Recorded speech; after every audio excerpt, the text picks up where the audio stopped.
الفيلم بخناقة بتحصل في اسم الشرطة، وبنتعرف على الأخين جمال وصلاح، وبنعرف إن الاتنين عكس بعض في كل حاجة. ناقدين الكاتب بنى عالم الفيلم عليه، والكاتب اتعمد يخليهم اخوات عشان يقول لنا رغم إنهم متربين في بيت واحد إلا إن كل شخص منهم خد طريق مختلف عن التاني وتحول لشخصية مختلفة تماما، والتحول ده هيكمل معانا على مدار الفيلم، وهنشوف إزاي جمال وصلاح والعالم كله هيمر بمراحل التحول دي. وبصراحة فيلم الكيف عبقري لأنه نبوءة من الكاتب بحاجات كتير حصلت وهتحصل في العالم حوالينا. من أول دقايق في الفيلم بتبان لينا ملامح شخصية جمال، إنسان مستهتر وما عندوش إحساس بالمسؤولية، فاشل في دراسته ومستهتر في حياته وعايشها بالطول والعرض عشان حاجة واحدة، مزاجه. وعشان كده الناس اللي حواليه بيسموه مزاجنجي. جمال إنسان عايش بالفهلوة وشايف ان الحياة عبارة عن تشغيل دماغه بس، ده حتى في الاسم بيحاول يشغل دماغه ويلبس العريس التهم مع ان باين مين الغلطان. وكل الصفات دي هنلاقي عكسها تماما في اخوه صلاح.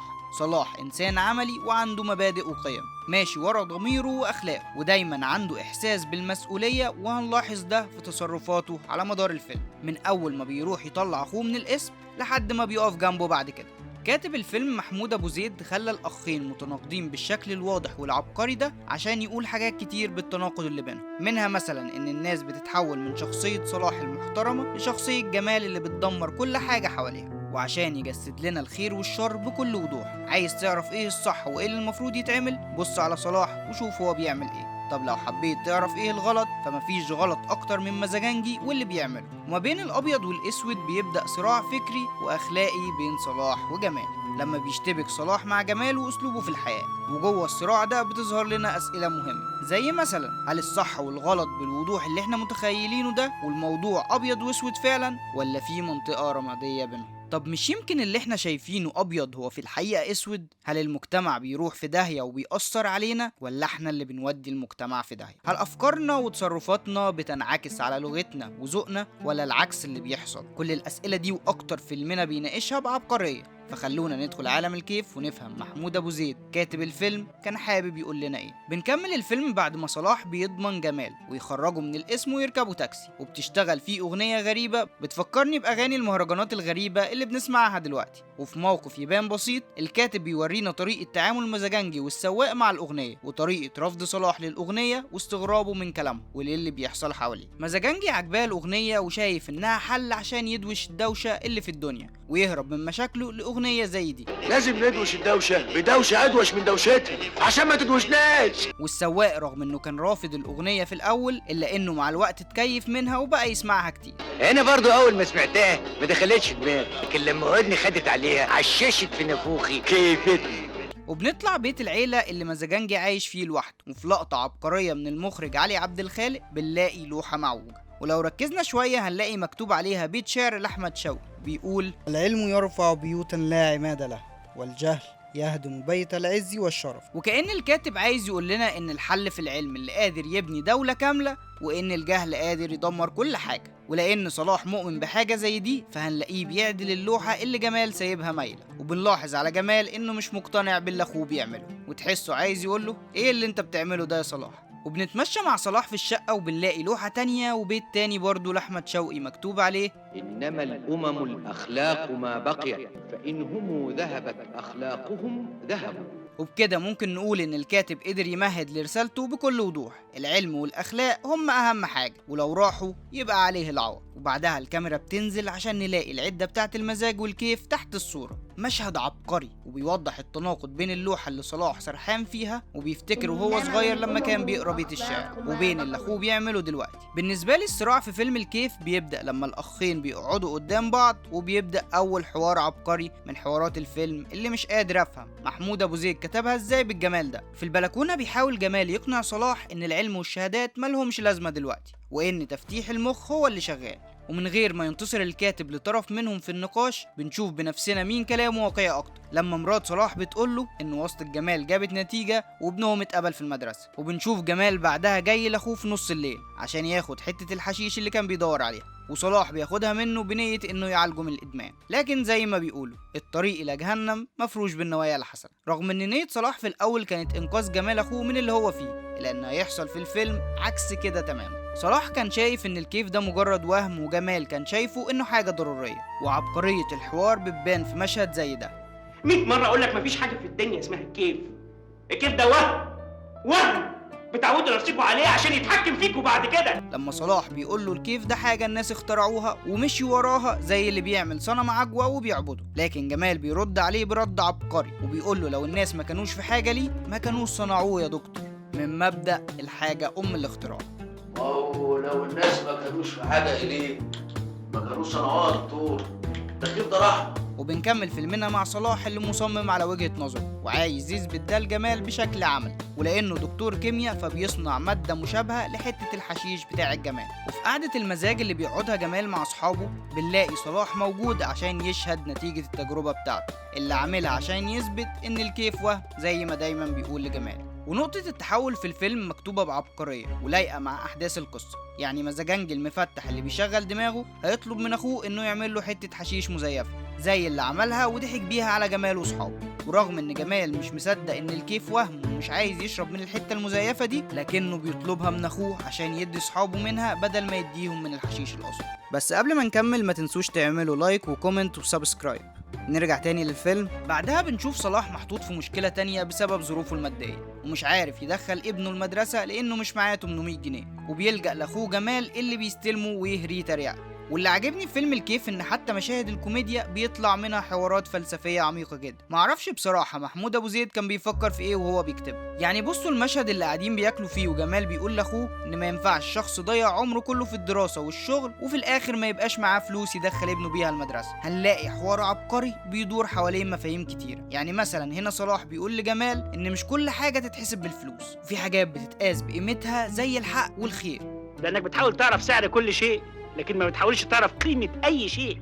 لكن صلاح مش بيسكت له وبيسأله هل من الحق أو الخير إن شخص في مكانته ما يبقاش معاه الفلوس دي؟ وهو من الحق أو من الخير إن واحد زيك ما يحتكمش على 800 جنيه يدخل بيهم ابنه المدرسة؟ الحوارات دي ما كانتش مكتوبة عشان الكاتب يملى بيها الفيلم ويمط في أحداثه، لكنها كانت أهم عنصر في الفيلم لأنها ورتنا وجهة نظر الشخصيتين للعالم اللي هم عايشين فيه، وإزاي بيئة كل واحد فيهم أثرت عليه. مزاجنجي اللي بيجري ورا متعته وفلوسه شايف كل حاجة ليها تمن، وصلاح اللي مبادئه جزء لا يتجزأ من شخصيته بيبص لقيمة الأشياء والحق والخير. كمان الحوارات دي قدرت تورينا إن جمال شخص متلاعب بيقدر يقنع اللي قدامه بالباطل لمجرد إنه بيصيغ كلامه بشكل كويس ومن بعيد كده يبان عقلاني. لكن في سؤال مهم، هل مبادئ صلاح هتقدر تصمد قصاد التغير اللي بيحصل في العالم حواليه ولا هيدخل المصيدة برجله؟ أصل من أول الفيلم وفي تركيز واضح على إن الفترة دي ما ينفعش فيها شخص زي صلاح. تحس أصلا إن صلاح جاي من عصر تاني أقدم منه، لا عارف يواكبهم في طريقة كلامهم الغريبة ولا ذوقهم في الأغاني اللي بيسمعوه ولا حتى في تشغيل دماغهم وفهلوته. يعني لو فكرنا شوية هنلاقي إن المشاكل اللي بتسبب عائق لصلاح زي دخول ابنه المدرسة والفلوس اللي هو محتاجها هي مشاكل تافهة بالنسبة لجمال أخوه أو أخو مراته الدكتور عادل، واللي كان دكتور بيعمل عمليات غير قانونية وغير إنسانية.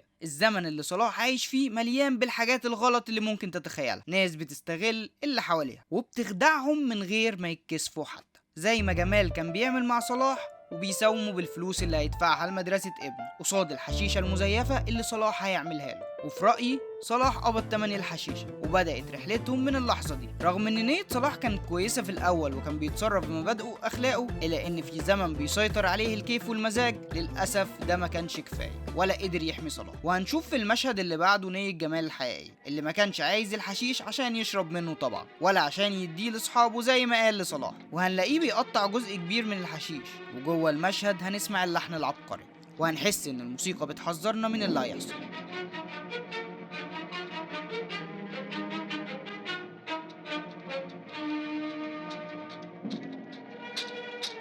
وبيروح مزاجنجي يقابل عبده الكرف في المقابر، وكأن الكاتب عايز يقول لنا ان اللي بيعمله ده هيكون نهايته. وبيقعد مزاجنجي مع الكرف وبيمارس هوايته المفضلة في إقناع الناس باللي هو عاوزه، وفعلا بيألف حوار ويشتغل الكرف عشان يشتري منه الحشيش ويوزعه. ويمكن من أكتر الحاجات اللي عجبتني في المشهد ده خفة دم محمود عبد العزيز. يعني في المشهد ده كان بيسأله عن صاحب البضاعة وهنلاقيه بيقول للكرف إن هو كمان ما يعرفوش. عين الشكروت تسمع عنه؟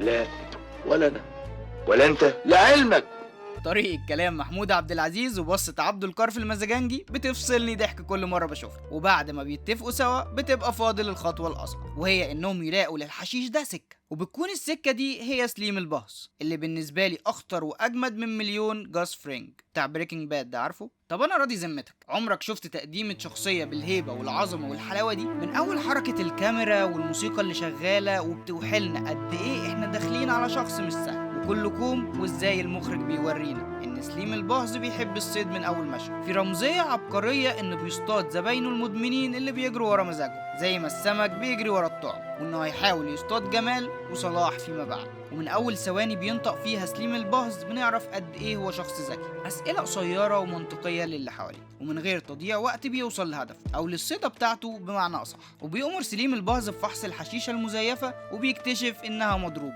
لكن رغم كده بيقرر يشتريها ويحط عليها المواد المخدرة. هو سليم عجبته الخامة بتاعت صلاح، وده منطقي جدا لأن صلاح صنعها بعملية كيميائية معقدة عشان يطلع حاجة شبه الحشيش بالظبط، لكن المادة بتاعته طلعت مظبوطة جدا وأعلى من خامة الحشيش اللي بيشربوه كمان. وده اللي مهد له الكاتب في أول الفيلم لما مرات صلاح قالت له إنه عامل مادة مخدرة ريحتها نفاذة وأقوى من الحشيش اللي جمال بيشتريه. وبيقرر البهص ياخد منهم كيلو الحنة ب1000 جنيه، وده مبلغ ضخم جدا وقتها على كيلو حنة مش مكلفهم حاجة حرفيا. وبعد كده بنشوف صلاح وجمال في مشهد عبقري من الناحية التصويرية والإخراجية، هنشوفهم بحجم صغير وسط العالم اللي هم داخلين فيه، وهنشوف جنبهم بحر عشان يورينا الكاتب انهم زيهم زي السمك اللي فاكرين انهم اصطادوا سمكة تانية وكلوها، لكن الحقيقة انهم كلوا طعم هيجيب اجل، والصياد الحقيقي هو سليم البهص، هم مجرد سمك. وكمان مرة بيقنع مزاجنجي صلاح بانه ينصب على الناس، ورغم ان الموضوع يبان لاي حد انه غلط الا ان جمال عرف ازاي يلعب على صلاح ويخدعه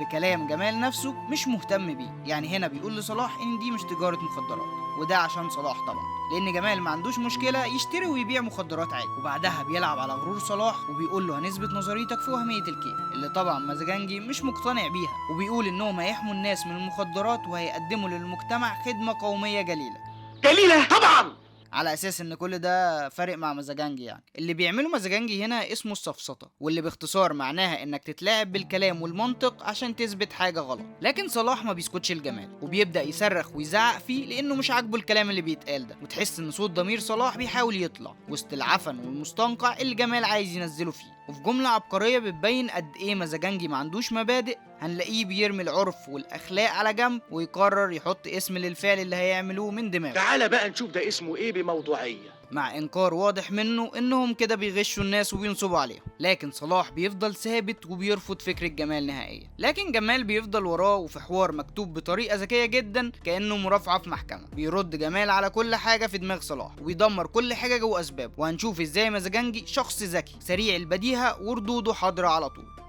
ده احنا اللي دروكنا اللباري جوه الشباري بالدهلكة.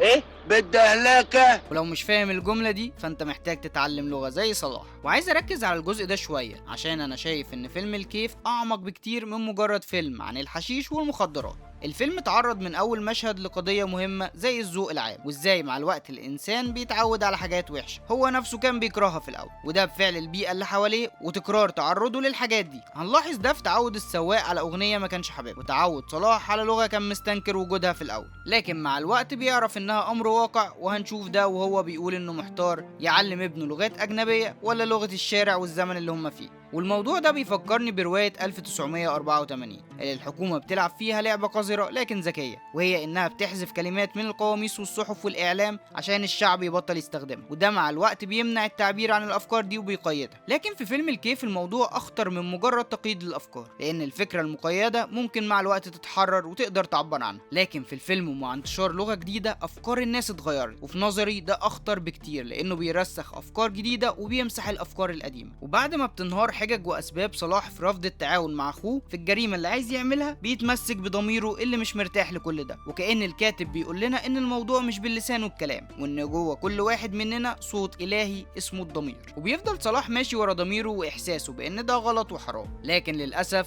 الانسان بيضعف، ومع الزن على الودان اللي اقوى من السحر ومع كل الضغوطات اللي حوالين صلاح بيسقط صلاح بمبادئه وضميره واخلاقه، وبتنهار كل حاجه في مواجهه الكيف. وبنشوف التحول ده في صلاح اللي بقى يتكلم بطريقه جماله وافكاره كمان. موازين الدنيا اتغيرت يا رجاء، زي مرات اللي اتغير وبقى كيلو. وعجباني قوي تفصيلة الفلوس اللي بيشيلها صلاح في كرتونة مكتوب عليها سموم. جوه الفيلم بيكون في مبرر درامي لده، بان اي حد هيقرا المكتوب على الكرتونة هيخاف يجي جنبها، لكن الكاتب كان عايز يقول لنا ان الفلوس دي هي السموم اللي هتلوث حياة صلاح وتموت كل حاجة حلوة فيها. وزي كل واحد بيجيب فلوسه بطريقة غير شرعية، بيبدأ مزاجنجي في عملية غسيل الأموال عن طريق انه يفتح مشروع عشان يكون ساتر وحاجة يبرر بيها قدام الناس هيبقى غني ازاي. والمشروع ده بيكون شرايط كاسيت فيها اغاني هابطة، لان ده ذوق الناس وقتها وده اللي هيبيع، ولان المغني هو مزاجنجي، وطبعا مزاجنجي مش هيغني الاطلال يعني. وفي مشواره الفني الغريب ده بيقرر انه يستعين بشعراء اغرب زي الاستاذ محروس ننس طبعا، هايل، اختيار ممتاز، والرئيس ستاموني. يا عيني يا عيني عليه يا عيني. وفعلا بيعمل مزاجنجي مشروعه وبيغني ويصدع الناس باغاني هابطه وملهاش قيمه، لكن كلنا عارفين انها مع الوقت هتعلق مع الناس وهتكيف، زي ما محمود ابو زيد قال لنا في اول مشهد في الفيلم، اللي بالمناسبه هيتكرر في اخر مشهد في الفيلم تاني بالظبط.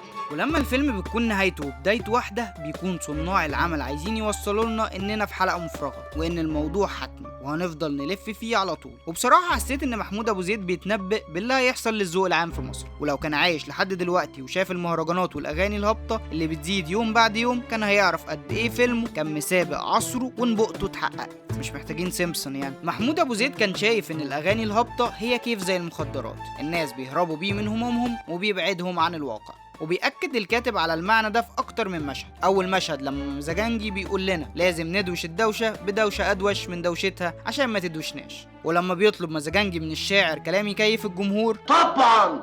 وصلاح وهو بيقول ان الاغاني الهابطه اسوأ من المخدرات. ولما مزاجنجي يكون هو المغني فطبيعي يدور على كلام تافه لاغانيه، كلمات تافهه، ويلجأ للشاعر الكبير الريس ستاموني اللي بيكتب اغنيه للقفا. وبينجح مزاجنجي لانه غنى للقفا وغنى الكيمي كيمي كا زي ما المطرب اللي في اول الفيلم غنى البيلي بيلي با. ومع مرور الوقت بيتشير مزاجنجي والناس بتسمعه، ودي نتيجه طبيعيه لانه عارف ايه اللي بيجيب مع الناس وبيتباع. لكن الدنيا ما بتفضلش ورديه، والكاتب بيفكرنا بالصياد سليم الباص وبيورينا انه متضايق عشان الزباين خلصوا كميه الحشيش اللي عنده واشتروها كلها، وده مخليه محتاج كميه حشيش اكتر من مزاجنجي. وبصراحه مفيش وصف للباص احسن من انه صياد. ده احنا صيادين قروش يالا. بيعرف ازاي يوصل للي هو عايزه كويس، وبيقرر الباص انه يرمي طعم اكبر عشان الصيده تكون اكبر، وبيعرض على جمال 1,000,000 جنيه مقابل طن من الحنه اللي بيديها له. ولو ركزنا شويه هنلاقي كل حاجه بتقول ان جمال وصلاح هيبلعوا الطعم ده. كفايه تحول صلاح اللي هيظهر على ابسط تصرفاته زي كذبه على مراته وشربه الكتير للسجاير، لكن صلاح مش بيلاحظ التحول ده على نفسه لحد ما بيتصدم في مشهد العزا لما بيلاقي دكتور عادل اخو مراته معاه حته حشيش من اللي صلاح بيصنعها بنفسه، وبيقرر يجربها بنفسه لانه واثق ان ما فيهاش مواد مخدره. لكن اللي بيحصل هو العكس تماما. صلاح بيعمل دماغ والعزا كله بيتقلب ضحك وتهريج. انت جاي تعزي ولا جاي تهرج؟ انا جاي اهرج. وبعد ما بيفوق صلاح من تأثير المخدرات بيقرر يحلل حتة الحشيش اللي معاه عشان يعرف ايه اللي عمل فيه كده في العزا لما شربها، وبيعرف ان التجار بيحطوا عليها سموم ومواد مخدرة، وبيقرر انه يوقف تصنيع المادة دي للأبد عشان ما تكونش وسيلة التجار يأذوا بيها الناس. ايه ده؟ الظاهر كده ان صلاح انتصر رغم كل حاجة. صلاح ما سمعش كلام جمال والبهز اللي عايزينه يكمل شغل معاه، وقرر انه ينتصر لمبادئه وافكاره. لكن للاسف بعد ما السمكة بتبلع الطعم بيكون فات الاوان. صلاح فاق لكنه فاق متأخر قوي، لانه كان واقع في شباك البهز اللي بيصطاد جمال وبيخطفه عشان يبقى هو الطعم اللي هيصطاد بيه صلاح اللي بيروح عشان ينقذ اخوه.